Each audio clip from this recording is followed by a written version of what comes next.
Credit cards are free money. I joked. 5 years later, debt collectors had taken everything, even my home. My name is Marcus. I'm 28, and I sleep in a one-bedroom apartment now. 3 years ago, I slept in my Honda behind a Walmart. Before that, I had 17 credit cards and a system I thought was genius. People think debt happens to careless people. I was careful. I had spreadsheets. I tracked every minimum payment, every balance transfer, every cash advance I used to pay other cards. It felt like winning, getting approved for another $5,000 limit, another prepaid offer in the mail. Then my mom got sick. I dropped out of college, got a decent job with benefits, still had my system. The calls started at work. Then the eviction notice, not for missed rent, but for a credit score of 392. I sold my couch for $50 to strangers who judged me, packed my life into garbage bags, learned which parking lots were safe, which gyms had showers, how to keep a pressed shirt in the backseat for work. Nobody knew. Not my sick mother, not my supervisor, not the callers I helped with their own payment plans. The secret ate at me every Sunday dinner when mom apologized for not having a spare room. When you're drowning in debt but still showing up in a tie, still bringing groceries to your mother, still pretending everything's fine. How long before the performance cracks? Credit cards are free money, I said, fanning out 17 pieces of plastic across Derek's coffee table like I was dealing poker. The party noise around us, someone's iPod blasting Kanye, beer pong in the kitchen, Ashley laughing too loud at something, all faded to background. I had everyone's attention. Dude, that can't be real, said Tyler. Reaching for my Capital One. I pulled the cards back, protective. Every single one. 17 different banks. I picked up the newest, a Discover with holographic waves across the front. This one came yesterday. $5,000 limit. Derek sat on the arm of his ratty couch, the one we'd hauled up 3 flights at the start of semester. He was wearing his accounting club t-shirt, which should have been my first warning. Marcus, you know you have to pay those back, right? That's the beauty of it. I shuffled the cards like a casino dealer, a trick I'd practiced in my dorm room. Minimum payments, man. Capital One wants $25 a month. Chase wants 30. I pay the minimums with cash advances from other cards. It's like, I search for the right words. It's like they're paying each other. That's not how math works, Derek said. It's working so far. I stood up, pulled out my phone. Who wants Qdoba? It's like midnight, someone said. They deliver until 1. I waved the Discover card. And I've got 5,000 reasons to celebrate. The room erupted. People started shouting orders. Steak burrito, extra guac, those churros they just added. I typed everything into the app, my thumb hovering over the total, $87.43. More than I'd spent on food all month, but that was the old me. The me who checked his bank balance before buying textbooks. The me who ate ramen 5 nights a week. I entered the Discover number from memory. Approved instantly. You're insane, Derek said, but even he asked for a chicken bowl. While we waited for the food, I explained my system. How the pre-approval letters had started coming freshman year, just 1 or 2. How I'd ignored them until sophomore year when my car needed new tires. How that first card, a Visa with a $500 limit, had felt like winning something. Now they just keep coming, I said. Sometimes 2 a week. It's like they're competing for me. Ashley's boyfriend, whose name I never remembered, asked the question everyone was thinking. How much do you owe total? 18,000. The number felt powerful in my mouth. Important. Like I was important enough for banks to trust with $18,000. Jesus. Someone whispered. It's managed, I said. I've got a spreadsheet and everything. 23 minimum payments, all scheduled. Total monthly obligation, $890. Where do you get $800? Derek asked. Cash advances. Balance transfers. There's always a new offer. I pulled out my wallet, thick with plastic. Last week, Bank of America gave me $3,000 at 0% for 6 months. I used it to pay off the Walmart card that was about to hit 22%. The doorbell rang. Food was here. I tipped the driver $10. Why not? And we spread the feast across Derek's coffee table. Everyone grabbed their order, talking with their mouths full about how I was either a genius or an idiot. You can't do this forever, Derek said, picking at his bowl. I don't need forever, just until graduation. Then I get a real job, pay it all off in like a year. That's not. He stopped, shook his head. Whatever, man. Your funeral. My phone buzzed on the table. Mom calling. Third time this week. I let it go to voicemail, turned the phone face down. Whatever she needed could wait until tomorrow. Tonight, I was the guy who bought everyone dinner. Tonight, I had the system figured out. Derek was still watching me. You should answer that. She's probably asleep. But dial or something. But the phone buzzed again. Text this time. I flipped it over. Call me. Important. About the doctor. The Qdoba suddenly tasted like cardboard. I stood up, walked to Derek's room for privacy, already knowing everything was about to change. The party noise followed me down the hall, but fainter now, like it was already becoming a memory. I hit call back, and Mom answered on the first ring. The waiting room at the campus health center smelled like industrial disinfectant and fear. I'd been sitting in the orange plastic chair for 20 minutes, watching other students scroll through their phones, when mine finally rang. Marcus? Mom's voice sounded thin, stretched. Hey, Mom. What's going on? I got the results back. From the MRI. A pause. I could hear her breathing, careful and measured. It's MS, multiple sclerosis. The words didn't make sense at first. I knew what MS was. We'd done a fundraiser for it in high school, but hearing it attached to my mother felt wrong, like saying the sun was cold. The doctor says we caught it early, she continued. There are treatments. Good ones. But Marcus, I'm coming home. You don't need to. I'm coming home. I stood up, left the health center without signing out. The October air hit sharp and clean.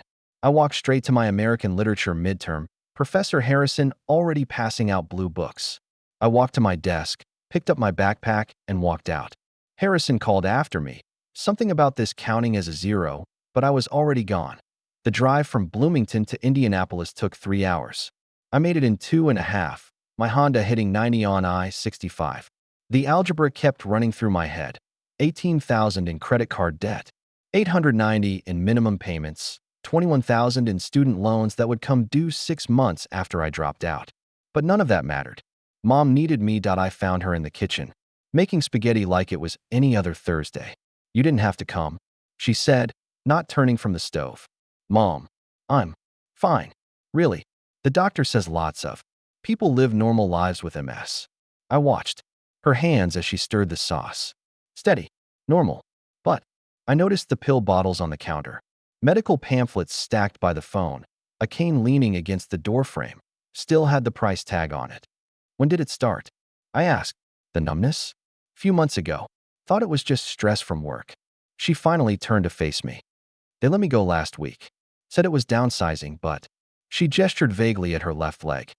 I've been stumbling, dropping things. Why didn't you tell me? You had midterms. We ate dinner mostly in silence. I helped with dishes, noticing how she gripped the counter when she thought I wasn't looking. After, I sat at her ancient desktop computer and opened my email. What are you doing? She asked. Withdrawing from classes. Marcus, no? You're not dropping out because of me. It's just temporary, until we figure things out. But we both knew I was lying. The withdrawal form was simple. Check a box, type a reason. Family medical emergency. Submit. Derek texted while I was filling it out. Where are you? Harrison is pissed. I didn't respond. Instead, I opened Craigslist, searched for jobs in Indianapolis. The Verizon call center had a banner ad. Now hiring. $14.50 per hour plus benefits. Start immediately. You should go back, Mom said from behind me. Finish the semester at least. They have benefits, I said, clicking the application. Good insurance. You'll need that. She was quiet for a long moment. Then, the medications are expensive, even with insurance. We'll figure it out. Another lie, but a necessary one. The credit cards were still there, 17 safety nets. Combined available credit after the $18,000 I'd already spent, $31,000. That had to be enough. It had to be. I filled out the Verizon application on the spot. Previous experience? Customer service at Target last summer. Available to start? Immediately. Desired salary? Whatever they were offering. Mom went to bed early, exhausted from pretending everything was fine. I stayed up, laptop on the kitchen table, moving money around. Balance transfer from Chase to Bank of America. Cash advance from Discover to checking account. Minimum payment to Capital One. The spreadsheet grew another column. Mom's medical. My phone buzzed. Derek again. Your stuff is still here. What do I do with it? Can you ship it? I typed back. To where? Good question. I looked around Mom's two-bedroom apartment. My childhood room was now her office, a daybed squeezed against one wall. I'll figure it out. Just hold it for now. The pre-approval letter I'd left on my dorm desk was probably still there, mixed in with my Norton anthology and half-finished essays. Another card I'd never activate. Except that was the old plan. The new plan was different. The new plan was get job, get insurance, get mom through this. I closed the laptop and stood in the dark kitchen, listening to the suburban Indianapolis silence. Through the window, I could see a neighbor's porch light, steady and reliable. Tomorrow I'd have a job interview. Tomorrow I'd start fixing this. My wallet sat heavy in my pocket. 17 cards. 31,000 in available credit. IT had to be enough. The Verizon call center looked like a spaceship had crashed into a strip mall. Glass and steel trying too hard next to a Subway and a nail salon. I wore my only suit, the one from high school graduation, and arrived 15 minutes early for training. You're Marcus. A woman with kind eyes and silver-streaked hair met me in the lobby. I'm Rachel. I'll be your supervisor. She walked me through a maze of cubicles, each one containing someone with a headset, talking to the desperate. I caught fragments. I understand your frustration, and let me see what I can do. And the past due amount is, this is your desk, Rachel said, stopping at a cube near the back. Training's 3 days, then you're on the phones. The training room had 12 of us, all at different stages of barely keeping it together. A young mother who kept checking her phone for daycare updates. An older guy who'd been laid off from the GM plant. A kid maybe 19 who fell asleep twice during the benefits presentation. Rachel taught us the empathy protocol. How to sound like you cared while reading from a script. How to de-escalate without actually solving anything. How to take payment arrangements that both parties knew wouldn't last. The key, she said, is to remember they're not mad at you. They're mad at their situation. I was good at this. Better than good.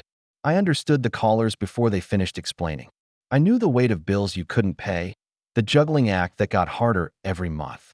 By the second day of training, Rachel had me demonstrating calls for the group. You have a gift, she said after I talked a screaming customer into a payment plan. You actually care. I wanted to tell her it wasn't a gift. It was recognition. I saw myself in every voice, just at different points on the same timeline. The pay was $14.50 an hour, which came to $1,950 a month after taxes. My studio apartment in Broad Ripple cost $750. Mom's medications, even with her insurance, ran $300. Groceries, gas, utilities, another $400. That left $500 for 23 minimum payments, totaling $890. The math didn't work, but I made it work. Cash advance from the Discover to cover the gap. Balance transfer from Wells Fargo to buy time. Each month the debt grew, but slowly. Manageable. Under control. That I furnished the apartment in one weekend spending spree. Couch from Value City Furniture on the Visa. TV from Best Buy on the MasterCard. Bed frame and mattress from Mattress Firm on their store card. 24th card now, why not? Kitchen supplies from Target on the red card. Each purchase felt like building something real. Like I was an adult with an adult apartment and an adult job. I hung my work clothes in the closet, 5 dress shirts and 2 pairs of khakis, rotated carefully. Set up a desk in the corner with a laptop, the spreadsheet always open, always calculating.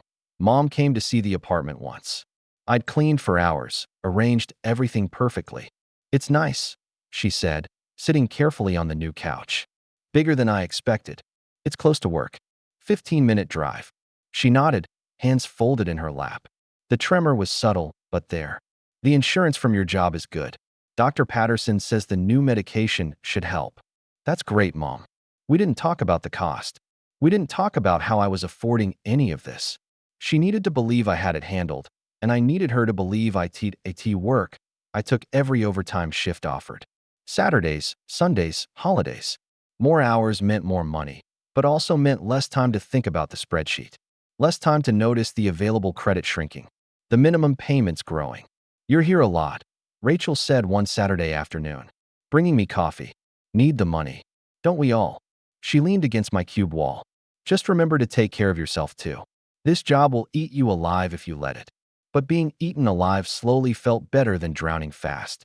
Every call I took was practice for the calls I'd eventually get. Every payment arrangement I negotiated was training for my own future negotiations. 3 months in, I was the top performer in customer satisfaction. My calls were shorter than average, but had fewer callbacks. I knew exactly how much people could pay, exactly which arrangement would stick for at least a few months. I knew because I was living it, real time, on both sides of the conversation. Capital One called the work number first, asked for me by name, claimed it was urgent. Personal calls aren't allowed. I told them, hanging up, but they called back. Different numbers, different representatives, same urgency. Rachel hadn't said anything yet, but I saw her notice. Saw her write something down. That night, I sat with the spreadsheet, 24 cards now, minimum payments at $950. Take-home pay still $1,950. The gap widening. The cash advances getting bigger. The balance transfers running out of room. But Mom was walking better. The medication was working. That had to count for something. It had to. Rachel cornered me in the break room on a Tuesday. Not angry, just disappointed, which was worse. "Marcus, we need to talk." She stirred her coffee, not meeting my eyes. "The calls to your desk. From creditors. I'm handling it. For calls yesterday. 6 on Monday." She finally looked at me. "It's affecting the team. People are noticing. I'll take care of it. You need to. HR's getting involved. This is your unofficial warning. Official one comes next." I spent lunch in my Honda, calling cards back. Capital One wanted $400 immediately, or they'd charge off. Chase had frozen my account. Bank of America wouldn't negotiate unless I paid 3 months up front. I promised everyone everything, knowing I'd keep none of it. That evening, I came home to the eviction notice. Not even past due. I'd juggled rent successfully, using the Discover cash advances. But the paper explained it simply. Broad Ripple Properties had been acquired by Preston Management Group.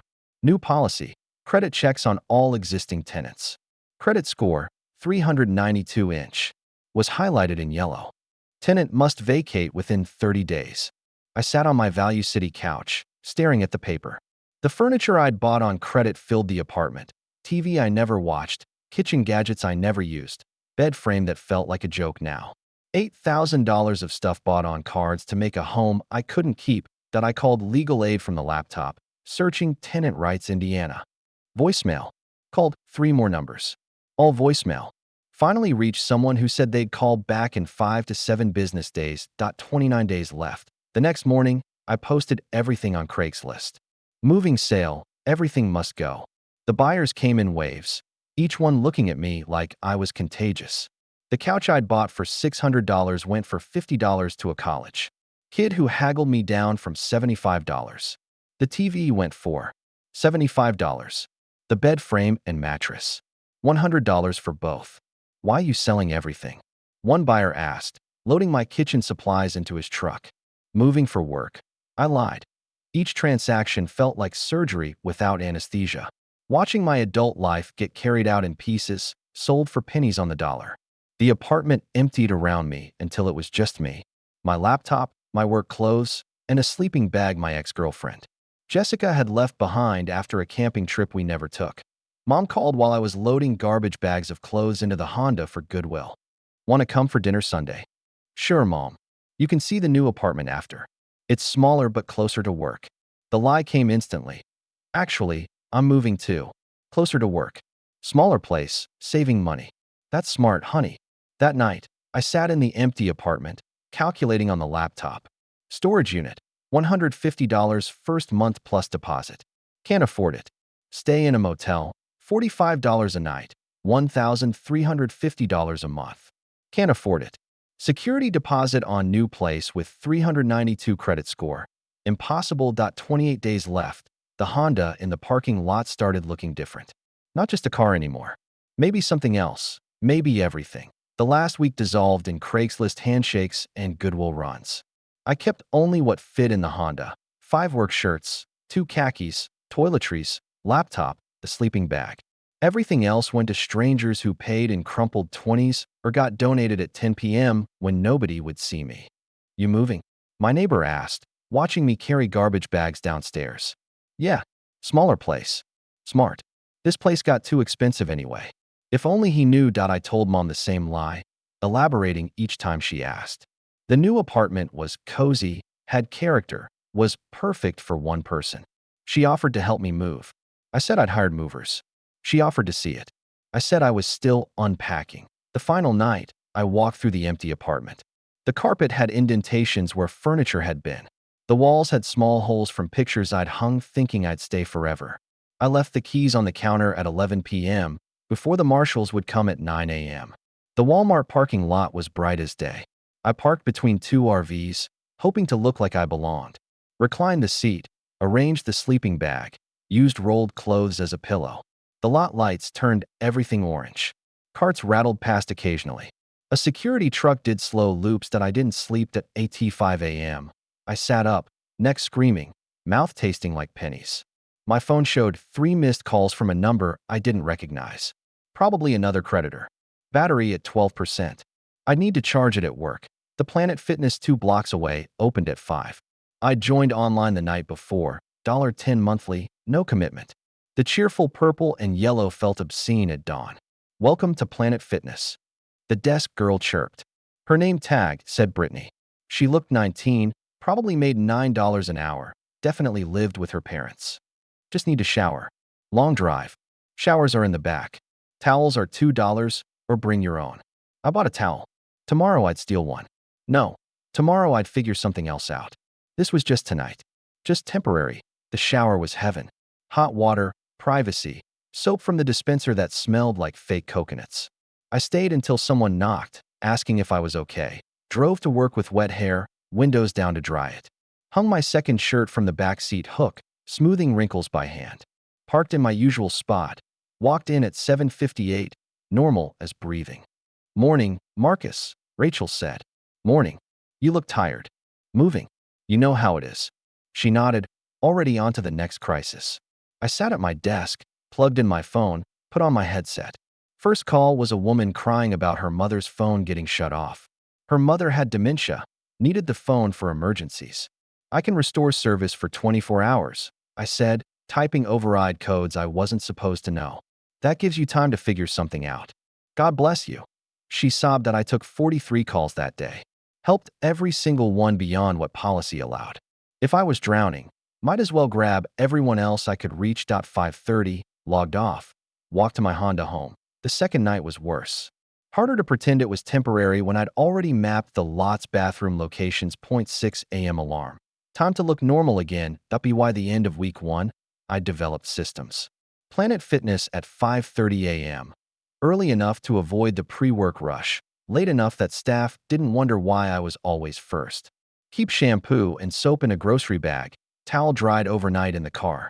Baby wipes for everything else. Work clothes hung from the backseat hooks in dry cleaning bags I'd saved. Febreze twice weekly. Iron on the bathroom counter at Planet Fitness when nobody was looking. Deodorant applied liberally. The parking rotation, Monday/Thursday at Walmart. Tuesday/Friday at Methodist Hospital Garage, 3rd floor where the lights were broken. Wednesday at the abandoned Ruby Tuesday.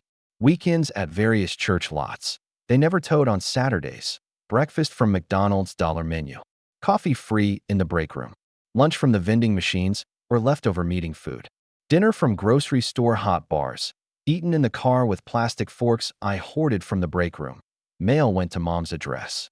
I told her I was having forwarding issues with the move. She didn't question it. The Honda became a masterpiece of organization.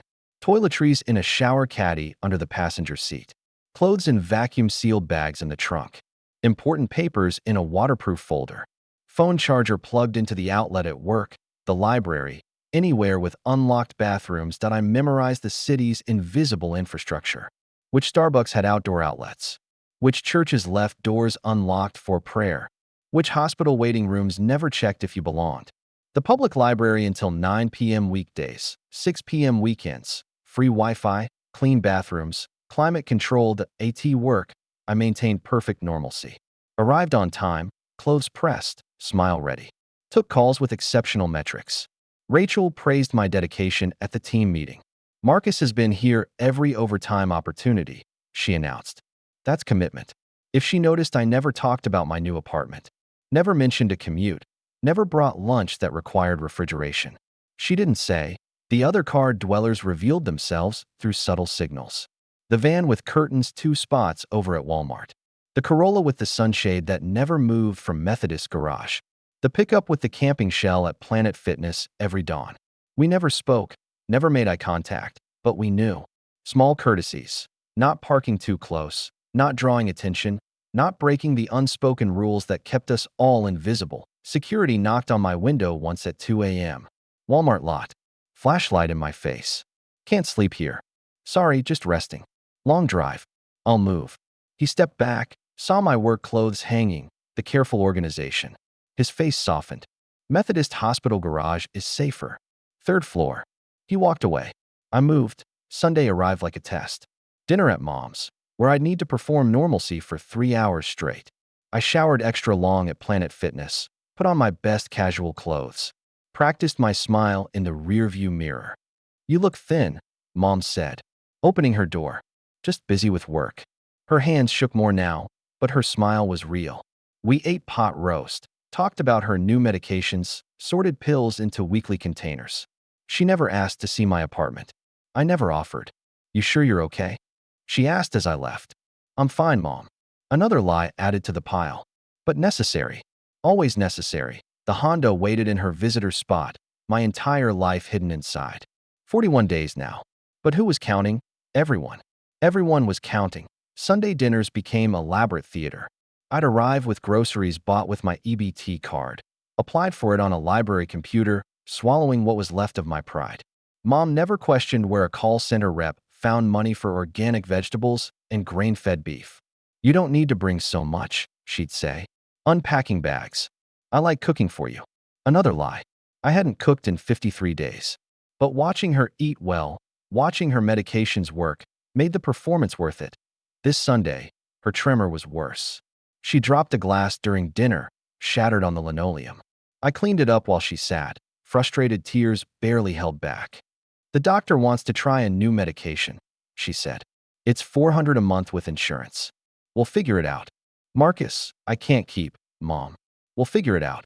After dinner, I helped her sort medications, counted pills, checked expiration dates, noted which ones cost more than my former rent. She mentioned Timothy from church again, the insurance adjuster who'd asked about me. He seems nice, she said. Has his own house. Good job. Mom, I'm just saying. It would be good for you to have someone. I thought about my Honda bedroom, my Planet Fitness bathroom, my storage unit of a life. I'm focusing on work right now. She nodded, disappointed but unsurprised. After I left, I sat in her visitor lot for an hour, using her Wi-Fi to apply for 3 more credit cards. All instantly denied. Credit score now 341. The temperature dropped to 15 degrees Fahrenheit that night. I layered everything. 2 shirts, hoodie, jacket, sleeping bag rated to 20 degrees Fahrenheit that suddenly felt like tissue paper. Ran the engine every hour for heat, watching the gas gauge drop. Couldn't afford to fill up until payday. 3 days away at 3 a.m., everything froze. Breath visible inside the car. Water bottle turned to slush. Fingers too numb to work the ignition. I joined the other overnight Walmart residents in our ritual. Engines starting in sequence, running 15 minutes, shutting off. Like some mechanical symphony of desperation, morning came slowly. Windshield frosted inside and out. Bones aching from shivering. Planet Fitness had never looked more beautiful. Sanctuary disguised as exercise. You're here early. Brittany chirped from the desk. Couldn't sleep. I stood in the shower until someone complained to management. Put on every hand dryer in the bathroom, rotating body parts beneath them. A man at the sinks gave me a knowing look. We recognized each other from the Methodist garage to AT work. I coughed through every call. Chest tight, fever starting. Rachel noticed immediately. You sound terrible. Just a cold. Go home. Rest. I need the hours. She frowned but didn't push. I took 67 calls that day, each one through a fog of Dayquil and determination. Made it to 5:30, to my Honda, where I discovered I'd sweated through my only clean shirt, laundromat that night. Put everything in one load. Sat in my last t-shirt and khakis while families did their weekly wash. A mother with 3 kids kept glancing at me. Alone, no basket, obviously sick. She left a travel pack of tissues on the chair next to me when she left. I wore damp clothes back to Walmart. Slept fitfully, waking to cough, to run the engine, to wonder if this was the night I'd miscalculate and not wake up, but morning came. Always came. Day 68 in the Honda, still counting. The cold snap stretched into its second week. I became an expert in thermodynamics, where vents blew warm air in parking garages, which ATM lobbies stayed unlocked, how to position the Honda to block wind. The cough settled deep in my chest, rattling with each breath. Work became my refuge. 8 hours of heat, fluorescent normalcy, free coffee that I drank until my hands shook. I volunteered for every overtime slot, staying until 10 p.m. when they'd force me to leave. "You're making me look bad," joked Kevin from the next cube. "Go home sometimes. Bills to pay. Don't we all?" If he noticed I wore the same 3 shirts in careful rotation, he didn't mention it. But Rachel noticed. She always noticed. "That cough's getting worse," she said Thursday morning. "It's fine. When's the last time you ate a real meal?" "Last night." She studied me. That supervisor look that saw through bullshit. Then reached into her desk, pulled out a gift card. "Applebee's. From the company recognition program. I was saving it, but you need it more." "Rachel, I can't. It's not charity. It's lunch. Between colleagues." I took the card. $25. Enough for 2 real meals if I was careful. I wanted to cry. That night, I discovered I wasn't the only one struggling. The Methodist garage had become a small village. The van with curtains belonged to a nurse named Gloria. I knew because I saw her in scrubs, badge visible, climbing into the back after a shift. The Corolla was a college kid, textbooks piled in the back. We all pretended not to see each other, but we did. When someone new showed up, parking wrong, making noise, one of us would tap their window, explain the rules. The rules were simple: no noise after 10. No trash left behind. Park in different spots. If security comes, you were just resting, long drive, leaving soon. Friday, payday finally arrived. Direct deposit hit at midnight. I sat in the Walmart lot, phone plugged into the one outdoor outlet that worked, moving money in the dark. Rent I couldn't pay. Saved $750. Minimum payments, $950 sent across 24 cards. All late, all over limit. Gas, $40. Food for the week, $30. Mom's groceries, $50 from EBT plus $20 cash for what EBT wouldn't cover. Left with $47 for 13 days. The math never worked. But I kept calculating. Like the right formula would suddenly appear. My phone buzzed. Text from Mom. "Fell again today. I'm okay. Don't worry." I drove to her apartment at 1 a.m., sat outside looking at her dark windows. She was in there, probably awake, probably scared, definitely lying about being okay. I wanted to knock, to help, to tell her everything. Instead, I drove back to Walmart, parked between the RVs, and made a note to call her doctor Monday. Sunday came too fast. Mom's bruise was purple-black across her cheek. The coffee table attacked me. She joked that I helped her to the couch, noticed how she held the walls when walking. We needed to talk about assisted living. We needed to talk about a lot of things. Instead, I made dinner. We pretended everything was fine, and I left with Tupperware of leftovers I'd have to eat cold. "Your apartment must be nice by now," she said at the door. All settled in. "Yeah, it's good. Maybe I could see it sometime. Maybe." We both knew I was lying. We both pretended not to know. That night, the temperature dropped to 9 degrees Fahrenheit. Even with every piece of clothing layered, even with the sleeping bag, even with the engine running every 30 minutes, I couldn't get warm. At 4 a.m., I gave up, drove to the 24-hour Kroger, and walked the aisles until Planet Fitness opened. Day 81. The geography of homelessness has its own map. Not streets and addresses, but timestamps and resources. Planet Fitness, 5 a.m. to 7 a.m. Work, 8 a.m. to 5:30 p.m. or 10 p.m. with overtime. Library, 6 p.m. to 9 p.m. weekdays. Barnes and Noble, 9 p.m. to 10 p.m., reading magazines I'd never buy. Then the overnight lots, the careful parking, the fitful sleep. McDonald's knew me by sight now. Dollar menu coffee, 2 cream, 3 sugar. The manager, Rosa, sometimes slipped an extra hash brown in my bag. "Computer error," she'd say. Winking, the library became my office. Free Wi-Fi, clean bathrooms, that beautiful silence. I'd set up at the same corner table, job hunting on sites that all wanted addresses I didn't have. Applied for second jobs using mom's address, hoping she wouldn't get the mail first. Other regulars populated my world. There was James, 60s maybe, who slept in a pickup behind Best Buy. Nancy, who lived in her minivan with 2 cats and parked at different churches. The kid couldn't be older than 19, who slept in a Toyota with out-of-state plates. We developed a silent network. Someone found a new safe lot. The word spread through nods and pointed looks. Security cracking down somewhere? Everyone knew within hours. The Starbucks on 86th had an outdoor outlet that worked. I'd sit there Sunday mornings, charging everything, using their Wi-Fi to check my credit report, watching it crater in real time, 341 to 325 to 319. Each point lost felt like breathing room disappearing. Barnes and Noble became evening entertainment. I'd read entire books standing in the aisles, careful not to crack spines. Self-help books about financial recovery that assumed you had an address. Memoirs about overcoming hardship that ended with book deals. I wanted to write my own. Chapter 3. The Walmart lot is safer than you'd think. At work, I was becoming legendary for the wrong reasons. Highest call resolution rate. Most overtime hours logged. Best customer satisfaction scores. Also, the guy who wore the same shirt 3 days running. The guy who never brought lunch. The guy who showered at Planet Fitness. Kevin had seen me there, said nothing.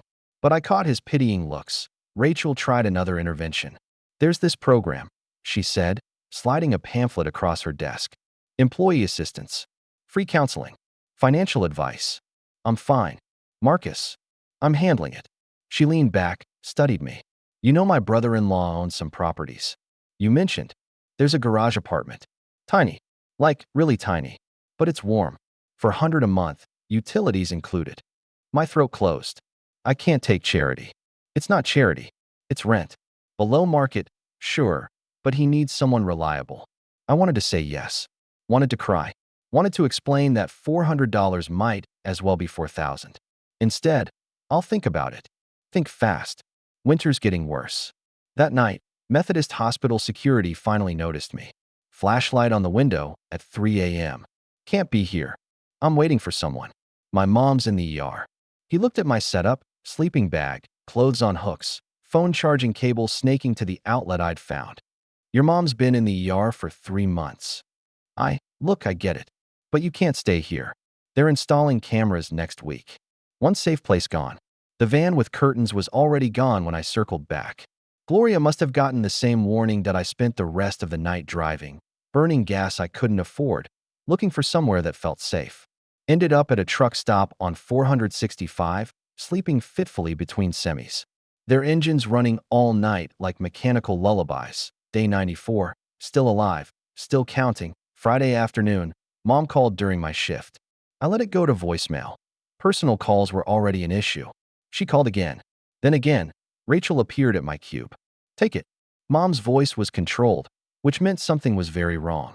I fell. I'm at St. Vincent's. It's not bad, but they want to do tests and I need someone to drive me home. I'm coming. St. Vincent's emergency room smelled like every hospital, disinfectant failing to mask desperation. Mom sat in a wheelchair by admitting, her left arm in a sling, that purple-black bruise from last week now joined by fresh ones. It's not broken, she said quickly. Just sprained. The doctor disagreed. The fall was minor, but the pattern was concerning. Her reflexes were declining faster than expected. New lesions on the MRI. He recommended a different medication, $2 for $100 a month before insurance. For $180 after. There are assistance programs, he said. Like assistance was simple, like programs actually helped. I drove Mom home in silence. Helped her inside. Noticed she'd installed grab bars in the bathroom, labeled more drawers, moved everything to lower shelves. You could stay here tonight, she offered. The couch pulls out. I have to work early. It's Friday. Overtime tomorrow. She nodded, disappointed but not surprised. That Timothy from church asked about you again. Mom, he has such a nice house. Good job with the state. Insurance department. I'm not interested in dating right now. When will you be? When I don't live in my car. When I can shower without a gym membership. When my credit score has 3 digits that don't start with 3. Soon. I lied. That night, I sat in her visitor spot with her Wi-Fi, researching assistance programs. Everyone required documentation I didn't have, addresses I couldn't provide, proof of income that would disqualify us anyway. I made $14.50 an hour, too much for most programs, not enough for life. Applied for 3 more credit cards. All denied instantly. Saturday's overtime shift blurred past. Sunday arrived with its usual dread. Mom had made pot roast, her good hand shaking as she carved. I helped, pretending not to notice how much she struggled. I've been thinking, she said. Maybe it's time to look at assisted living. You're not there yet. Marcus, I can't keep falling. And you can't keep. She stopped. Keep what? I know you're struggling. I'm not blind. I'm fine. You're not. You're thin. You're exhausted. You're wearing the same clothes. And don't think I haven't noticed you're using EBT at the grocery store. The silence stretched between us. Let me help, she said. You can't. You need your money for medical. I need my son to be okay. I am okay. Another lie. We were drowning in lies, both of us, each trying to save the other while we sank. That I left with leftovers, kissed her forehead, promised to call tomorrow. In the parking lot, I sat in the Honda, looking at the containers of food I'd need to eat cold, and finally broke. Sobbed until my ribs hurt, until snot ran down my face, until I couldn't breathe. A tap on my window. Timothy from church stood there, concerned face under a Christian conference baseball cap. Marcus? You okay? Fine. Just allergies. He looked at my car, the clothes on hooks, the sleeping bag, the obviously lived-in chaos. If you need anything, I don't. He stepped back, hurt but understanding. Okay, but the offer stands.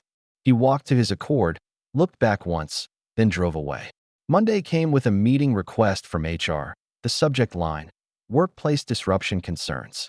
Day 106. The HR manager, Janet, read from a printed sheet without looking up. Multiple creditors have contacted the workplace. This violates company policy regarding personal calls affecting productivity. I understand. This is a formal warning. Next violation results in termination. I signed the paper, hands steady despite everything. Rachel walked me back to my desk, quiet until we reached my cube. My brother-in-law's offer still stands, she said softly.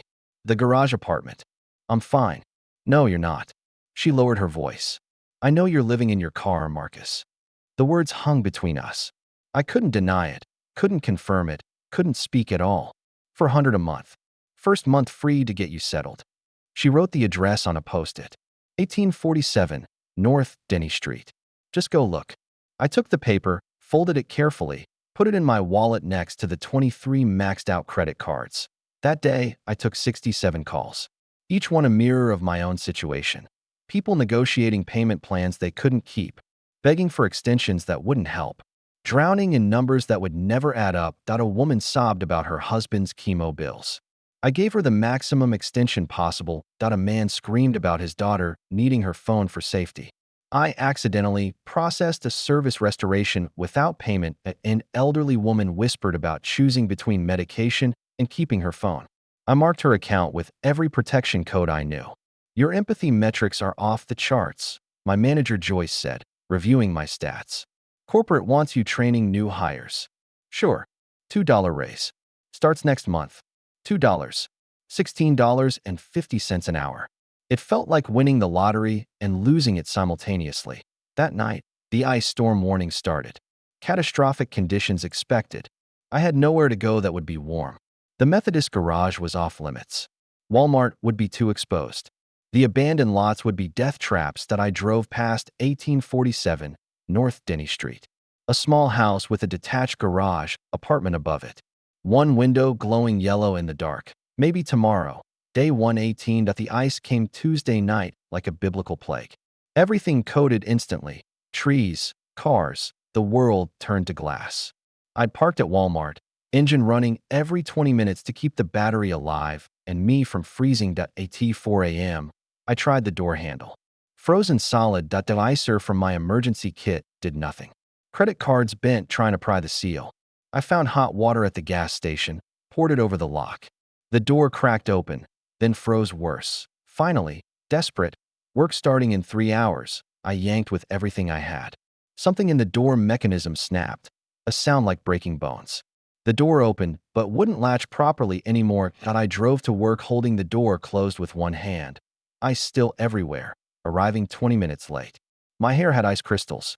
My shirt was soaked with sweat from the struggle. Rachel watched from her office as I rushed to my desk. Lunch came quickly.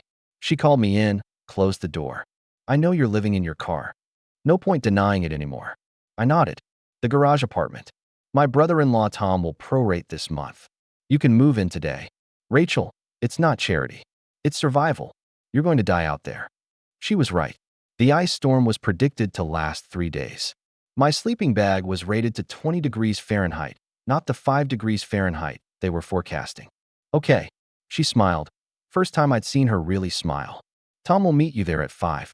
Bring whatever you have. Whatever I had fit in 3 trips from the Honda. Clothes in garbage bags. Toiletries in a shower caddy. Laptop in its case. Sleeping bag rolled tight. Tom was Rachel's age. Work boots and Carhartt jacket. Handshake that didn't judge. It's small, he warned, climbing narrow stairs beside the garage. Really small. He opened the door to Paradise Point 1 room, maybe 300 square feet. Kitchenette with a hot plate and mini fridge.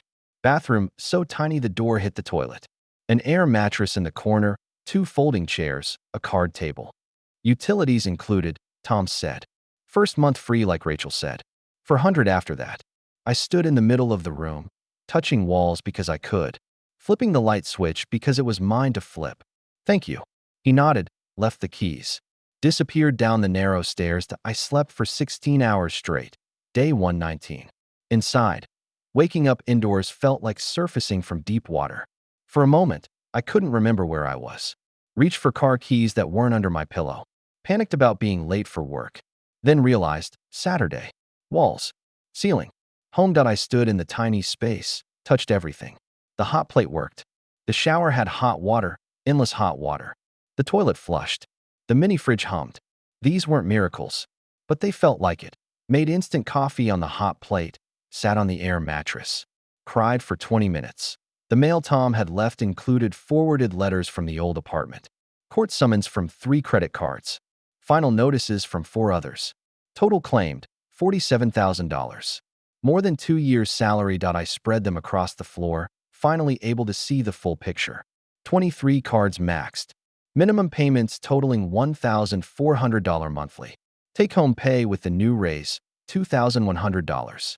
Rent, $400. Mom's needs, $300. Groceries and gas, $200. The math finally worked. Barely, but it worked. Monday, I returned to work transformed. Same clothes but clean, pressed, dignity restored. Rachel nodded approval. I trained 3 new hires that week, teaching them the empathy protocol, showing them how to recognize desperation in a caller's voice. Listen for the pause, I told them. Right before they admit they can't pay. That's when you offer options. One trainee, Brittany, asked, "How do you know so much about this?" Experience. She thought I meant work experience. I let her. Slowly, I accumulated basics. Goodwill had a $2 plate sale. Dollar Tree sold actual forks. A real towel from Walmart felt like luxury. Each purchase was calculated, budgeted, necessary. Started answering creditor calls. Made payment arrangements I could actually keep. $25 here, $40 there. Drops in an ocean, but drops nonetheless. Joyce announced my promotion in the team meeting. Marcus will be leading our new trainer development program. Applause from colleagues who didn't know I'd been homeless until 2 weeks ago. Kevin clapped loudest, and I realized he'd known all along. Evenings became routine. Cook pasta on the hot plate. Eat at the card table. Watch YouTube on my laptop. Sleep on an air mattress that felt like the world's best hotel bed. Day 147. Still indoors. The promotion changed everything and nothing. More money meant keeping promises. $50 to Chase, $75 to Capital One. Each payment a tiny victory. But $47,000 in debt doesn't disappear with a $2 raise. I developed a reputation as the trainer who understood. When new hires struggled with difficult calls, I'd take over, find solutions nobody else saw. "You have a gift," Joyce said, watching me calm a screaming customer. "Where'd you learn this?" "Life experience." She recommended me for corporate's advanced trainer program. Another dollar raise if accepted. Mom's condition worsened through spring. More falls, deeper tremors, memory slips she tried to hide. We toured assisted living facilities together, pretending to evaluate amenities while really calculating Medicaid eligibility. Meadowbrook Senior Care smelled like industrial flowers and resignation. But they had windows, took Medicaid after spend down. And the director seemed kind. "We'll take good care of her," the director promised. Moving day. I loaded Mom's life into the Honda, the same car that had been my home. She didn't know this, would never know this. We arranged photos on her new dresser, hung clothes in the narrow closet, pretended this was an upgrade. "It's nice," she lied. "You'll be safer here. Visit on Sundays." Every Sunday. The garage apartment felt enormous after Mom's assisted living room. I'd accumulated furniture now. A real chair from Facebook Marketplace, a floor lamp from a yard sale, a pot for the hot plate. Each addition was progress measured in objects. Credit score, 398. Up from 319. Still garbage, but trending upward. Sundays meant grocery store flowers and visits to Meadowbrook. Mom sometimes remembered my new apartment, sometimes didn't. I brought photos on my phone of the garage apartment. Proof I was okay. "That Timothy still asks about you," she'd say. "Mom, I'm not ready." "When will you be?" "When the debt is gone. When the credit score starts with 5. When I don't check the Honda trunk to ensure the emergency sleeping bag is still there." Soon. 2 years passed this way. Incremental progress, seasonal setbacks, slow climbing from the hole. Debt down to $41,000. Moved to an actual apartment, 1 bedroom. Month-to-month lease, landlord who didn't check. Credit, but I kept the sleeping bag in the trunk. Just in case. Day 892. Still. Counting. Mom's transition to Meadowbrook. Required 5 years of financial records for Medicaid. We sat in her tiny room, sorting through bank statements, discovering she'd been skipping medications to save money. "This one's $400, she said, holding an empty prescription bottle. I only took it every other day. "Mom, you can't. I'm fine." She wasn't fine. The skip doses explained the accelerated decline, the falls, the tremors getting worse. All to save money we didn't have. The Medicaid application was a novel of poverty. Every asset scrutinized, every transfer questioned. The spend-down process designed to ensure complete destitution before help arrived. "She qualifies," the caseworker said, but only after liquidating everything except $2,000. Mom's life savings, $3,847. We had to spend $1,847 on her care first. 1 month's partial payment. Then Medicaid would cover the rest. Moving her remaining belongings took 3 trips in the Honda. Each box was a piece of her independence. Wedding china she'd saved through the divorce. Photos from better times, the good jewelry she'd planned. "To leave me. Sell it if you need to," she said about the jewelry. "I won't need to." Another lie added to our collection. Meadowbrook had visiting hours, but I ignored them. Came early Sunday mornings with grocery store flowers. Stayed late watching Wheel of Fortune in the common room. Other residents thought I was staff. "Your son's so devoted." They'd tell Mom that she'd beam with pride I didn't deserve. The garage apartment was now furnished with thrift store finds. Real bed frame from Craigslist. Microwave from a yard sale. Even a small TV someone left by a dumpster that only needed a new power cord. Work promotions continued. Senior trainer, then training supervisor, then assistant manager of customer experience. Each raise was a number that would have saved me 3 years ago, arriving just too late to matter. Ethan started the same week I became assistant manager. 22, fresh from college, 17 credit cards in his wallet. Like free money. He laughed at lunch, fanning them out that I tried warning him. Showed him the math, the compound interest, the minimum payment trap. He smiled, nodded, ignored every word. History repeating in real time. Day 1095. 3 years since the ice storm. Mom stable at Meadowbrook. Debt down to $38,000. Progress point 4 years after the ice storm. I signed a lease on a real apartment. Riverside Heights, Building C, 2nd floor. 1 bedroom. Actual kitchen. Landlord who didn't run credit checks. $650 a month, he said. Month to month. Don't cause problems, we won't have any.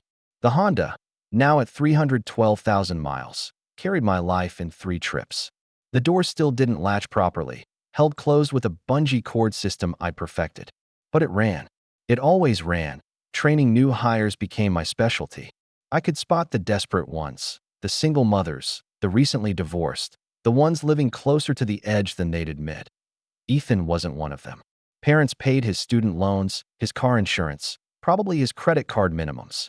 But he reminded me of myself at 20, so confident the system was beatable. "I've got it figured out," he said, showing off a new Amazon Prime card. 0% for 12 months. What happens at month 13? I'll have a better job by then. The ghost of my younger self, speaking through his mouth. During a training session, I made my warnings more explicit. Some of you might be struggling financially. Planet Fitness is $10 a month and has showers. The library has free Wi-Fi until 9. Methodist Hospital's garage is safe overnight. 3rd floor. Park near the broken light. Brittany, one of my trainees, stayed after class. That was oddly specific. Just information. She looked at me, really looked. Thanks for the information. She lasted 6 months before disappearing. Saw her once at Planet Fitness at 5:30 a.m. We nodded, said nothing, continued our separate struggles. Mom's memory fluctuated now. Good days where she remembered everything. Bad days where she introduced me to nurses we'd known for 2 years. "This is my son," she'd say proudly. "He has his own apartment. A good job." "That's wonderful," they'd respond.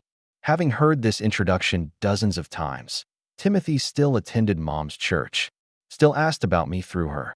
"He visits his mother every week," Mom would report. "Such a good man." "Mom, I'm not interested." "You need someone." I had someone. 17 credit card companies who called daily, knew me by name, sent letters marked urgent, debt down to $35,000. Credit score up to 435. 5 more years of payment scheduled. I'd be 43 when the last card was paid off, but I had walls, heat, a bed that didn't recline into a steering wheel. The sleeping bag stayed in the trunk. Underneath jumper cables I'd used on other people's cars more than my own. Insurance. Reminder. Both. Day 1. For 57. Every night at 10 p.m. I stood on my apartment balcony and studied the parking lot. 3 stories down. The same story playing out in different cars. The beat-up Corolla with textbooks piled in back. College kid. Probably. Parking spot changed nightly. The minivan with curtained windows. Saw her at Planet Fitness every dawn. The pickup with the camping shell. Construction worker based on the toolboxes. Been there 6 weeks now. I knew their patterns because they were mine. The careful positioning under broken lights. The sleeping bags barely visible through tinted windows. The engine running schedule when temperatures dropped. Sometimes I left granola bars on windshields at 5 a.m. Never made eye contact, never acknowledged what we both knew. Just placed them gently, walked away. At work, I wove survival tips into training sessions. Customer service is about meeting people where they are, I'd say. Sometimes that's literally. Planet Fitness has clean facilities. The library offers free resources. Some hospital garages don't check for parking permits. Most trainees took notes about customer service. A few took notes about the other things. Rachel retired, sent a card with a photo of her grandkids. "Thank you for being such a dedicated employee." Tom says hello. I save the card. Only Christmas card I'd get besides the generic one from Meadowbrook. New hires came in waves. Most lasted 3 months. The ones who stayed were the ones who understood desperation personally, through their own or through proximity. During one session, a trainee asked, "How do you stay so calm with angry customers?" Because I know they're not angry at me. They're angry at the situation, at the math that doesn't work, at the systems that trap them. "You sound like you've been there." "We've all been somewhere." She nodded, took notes, probably had her own Honda story. Sunday visits to Mom became shorter as her attention span decreased. But she still lit up when I arrived, still introduced me to staff who'd known me for years, still mentioned Timothy from church. "He has such a nice house," she'd say. 2 bedrooms. A yard. "That's nice, Mom. You should see it." Maybe someday. Someday when I didn't check my trunk monthly to ensure the sleeping bag was still there. Someday when credit cards didn't control my mailbox. Someday when I could help someone without remembering when I couldn't help myself. The parking lot told its nightly stories. Some cars disappeared, hopefully to better situations. New ones appeared. The cycle continued. Day 1, 6:72. Monday morning. 6 a.m. I shaved with hot water in my own bathroom, made coffee in my actual kitchen, ironed my shirt on a board I'd bought at Goodwill for $3. The Honda waited in its usual spot. Door held with the bungee cord arrangement that had become second nature. 312,000 miles, but still running.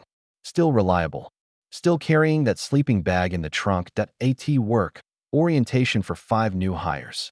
One caught my attention. Sarah, 23, nervous energy, checking her phone constantly for daycare updates. Welcome to Verizon, I began. This job is about helping people through difficult situations. Sometimes that means payment arrangements. Sometimes it means understanding why they can't pay. I taught them the systems, the official ones and the hidden ones. How to code accounts for maximum protection. Which supervisors would approve exceptions. How to recognize when someone was drowning versus gaming the system. Anyone can end up needing help, I said. Medical bills, job loss, bad decisions that seemed good at the time. Your job isn't to judge. It's to find solutions. After lunch, I noticed a note on my desk. Check the parking lot. Space 47.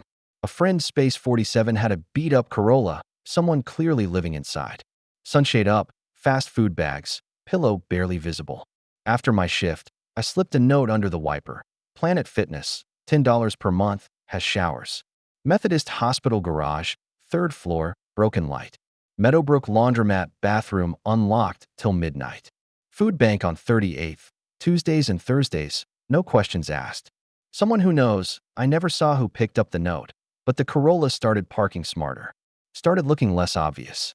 Its owner started showing up at Planet Fitness at 5:30 a.m. when the other car dwellers showered. Wednesday, training Sarah on difficult calls.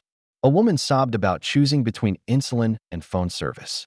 Sarah froze, looked at me desperately. I took over, found a medical hardship code, restored service for 90 days, gave the woman time to breathe. How did you know to do that? Sarah asked. Experience. Personal experience. I looked at her, really looked. Saw the desperation beneath her professional clothes, the careful makeup hiding exhaustion. The same panicked math I'd done in parking lots. The important thing is knowing the resources, I said carefully. For our customers. She nodded, understanding the subtext. Thursday, Mom had a good day. Remembered my name, my job, even asked about that small apartment I used to have. I have a bigger one now, I said. Good. You deserve good things. Friday payday. Debt down to $32,000. Credit score 461. Progress measured in numbers that would have seemed impossible from a Honda backseat. The sleeping bag stayed in the trunk. Every month I checked it, made sure it was still there, still usable. Insurance against returning today zeroed. Some called it paranoia. I called it memory, because forgetting how far you've fallen means forgetting how to catch others when they fall, and they would fall. They always did. Someone had to know where the soft landings were. Day 1825. 5 years exactly, still counting, always counting.